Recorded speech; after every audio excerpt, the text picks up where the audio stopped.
Here we are for another round of the 70s versus the 90s, and it's a look at life in the rodeo when I put Sam Peckinpah's Junior Bonner against John G. Avildsen's 8 Seconds.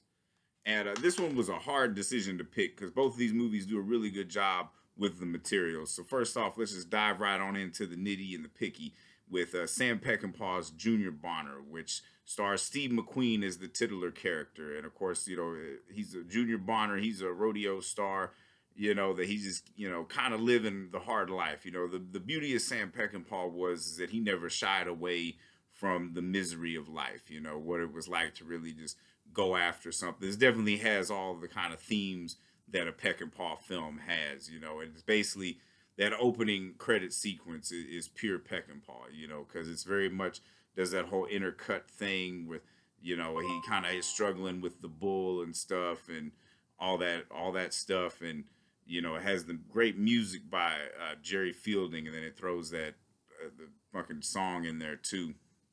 But Steve McQueen, this is probably one of his best performances. It might be his best performance because, like, he really just captures the hardship that this life does to your body. You see him kind of limp along. You even see like the weathered face. This part isn't really meant to be like the cool guy roles that he usually played, like in Bullet. This is meant more like he really does give an excellent performance. And the thing about Junior Bonner is Sam Peckinpah was famous for saying that, I made, at this point in time, he was known as Bloody Sam, for all of his violent movies. And he made this statement that's like, I made a movie where nobody got shot, but nobody went to see it. And that film is Junior Bonner because, the movie's about the rodeo and the people in it, and it's definitely a very like realistic approach to the rodeo at that time. There's a lot of great actors in it. Ben Johnson, who was a rodeo star, like I said, the only actor that I know of that has a rodeo championship and an Academy Award under their belt. And so, it also has a very subdued Bill McKinney, who's usually like the asshole in movies, but here he's kind of like the Junior Bonner's rival, but it's not like, an acidic rivalry. It's more kind of just professional rivalry type thing. And of course, the film's not just about the rodeo, it's also about family. The Bonners are kind of a broken family, so to speak. The patriarch of the Bonner family, Ace, played brilliantly by Robert Preston. This is one of Robert Preston's greatest performances, and has one of my favorite lines in the film where somebody said, "Whatever happened to the Bobby Cox? As long as women live, my name will never die. Whatever happened to him? Well, he's dead." That's funny as hell. The exchange, especially like the back and forth between Junior and Ace is pretty incredible. Like when he steals his horse and they're riding it through the town and stuff, and they go share that bottle of booze. There's a lot of comedy in there and stuff. And of course, Junior's brother, Curly, played by Jodan Baker, who he was always great at playing a prick, and he is an exceptional prick in this one because he's like a real estate developer type guy. As he tells Junior Bonner, he's like, I'm working on my first million, you're still working on 8 seconds, and they kind of have that whole sibling thing going on. And of course, Ida Lupino plays the matriarch of the Bonner family, and she, as always, was just a brilliant actress, and like the performances in this film are some of the best that I've seen, not just in a Peckinpah film, but in any film, because like I said, not just about the rodeo, but it's about family in a way, and you can always tell the character that Peckinpah kind of most identifies with. And it's hard to see in this film if it's Junior Bonner or if it's Ace Bonner, So, and, the deals. And then finally, like at the end of the film, this bull that he's been trying to like tackle, he finally does. He gets it and he wins. And what's crazy is the film kind of paints like victory is even worse than defeat because now you've been chasing this thing for so long that well, what the fuck are you gonna do next type thing, and he does right by everybody at the end of the film, but then he's still got to go. He's got to go his own road. He's got to do his own thing. He grew up in Prescott, but he's not gonna stay in Prescott because he's got another rodeo to go to. That's what he does. That's his life, and it's very. You can see just the weathered face of Steve McQueen. He was never better than he was in this role, and also this film also boasts one of the greatest bar fights that I've ever seen in a film.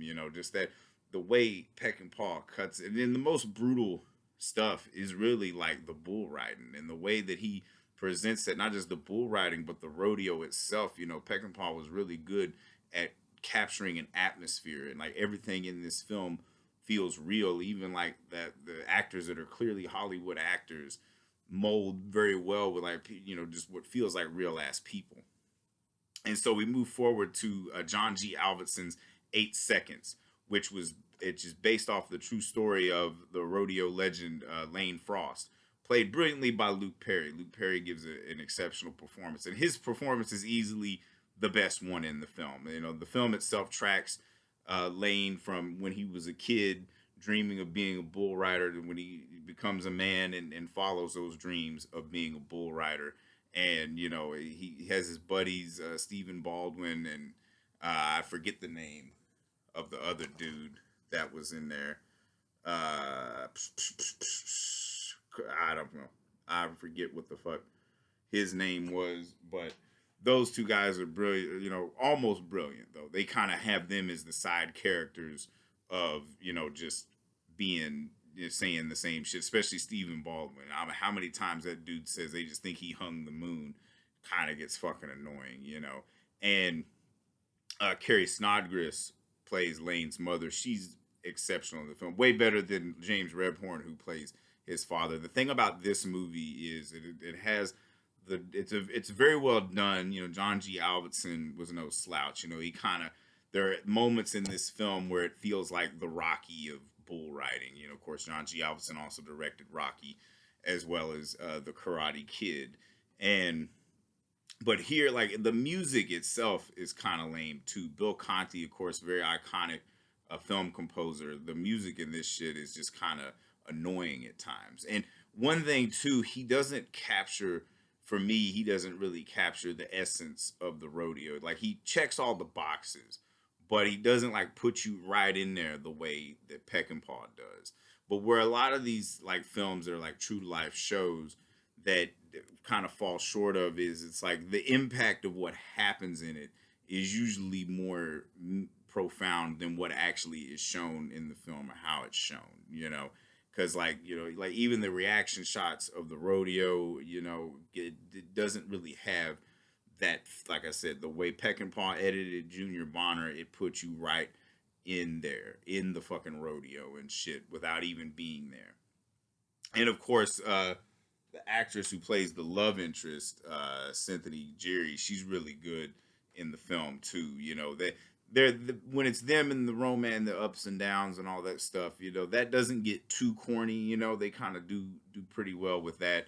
Where it gets corny is mostly just with the friends and stuff, and even the parents, because like they'll explain more than they actually will like emote, and that gets kind of annoying because all the shit that they just keep driving into the ground with a speech.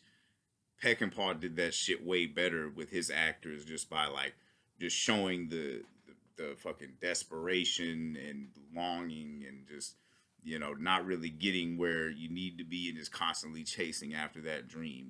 Like it's the film itself, like it's sad at the end, because he dies, gets fucking trampled by that bull and rib goes into his heart and stuff. That's because you kind of get all invested in it. This guy was great, one of the great guy and stuff, but then ends up dying. That I don't feel packs as much of a punch as what Junior Bonner has, because the thing about it is Junior Bonner is one of the most beautiful films ever made. Like that scene in the bar with the family, because the only time that they're all together, including Ace. And that is one of the most beautiful moments that Peckinpah ever filmed, and it just that whole exchange. And you don't really get that in 8 seconds. You get kind of glimpses of that. You get like it's a fucked up family in a way, they can't really express themselves. Like the father, you see that shit after he dies, everybody's all kind of dealing with that. But it's nothing that you haven't seen before in other films like that deal with a real life tragedy. And so this film or this round clearly has to go to Junior Bonner because like it's a powerful, beautiful film, like elegiac, if you will. Whereas like 8 seconds, like it checks all the boxes, it does justice to the material that it has, but it just doesn't do anything to really like be profound and powerful.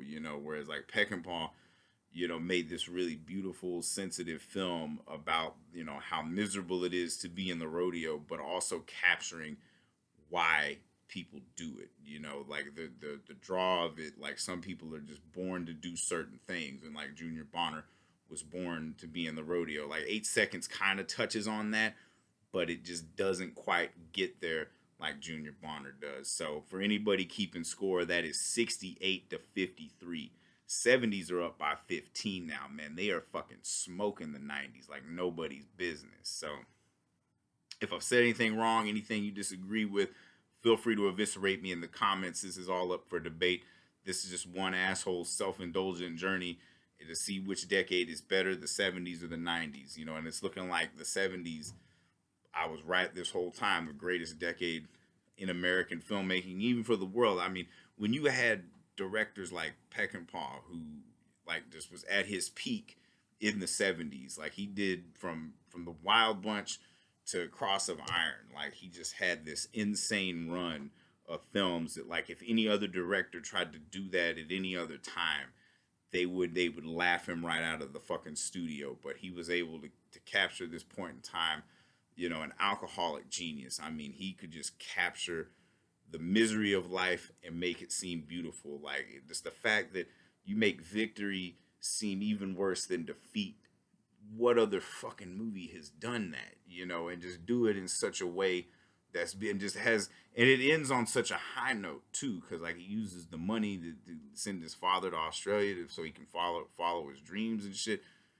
Like pure brilliance. And of course, Steve McQueen too. He, much like Leonardo DiCaprio, like he's always gonna find some hot pussy no matter where he's at, what he's doing, and that's the reason the damn bar fight starts, because he's dancing with somebody else's chick, So like I said, Peckinpah was the motherfucking man. John G. Avildsen, he can make people hit their marks, but he can't really make an audience feel anything. Sam Peckinpah, more than just Bloody Sam, brilliant Sam, one of the two Sams that had his pulse on America, the other one being Sam Fuller, the two Sams that not only understood what America was, but what America is type thing. And so, if you didn't know, Sam Peckinpah, one of the greatest directors of all time. In this little series, he's 5-0 now. So think about that shit.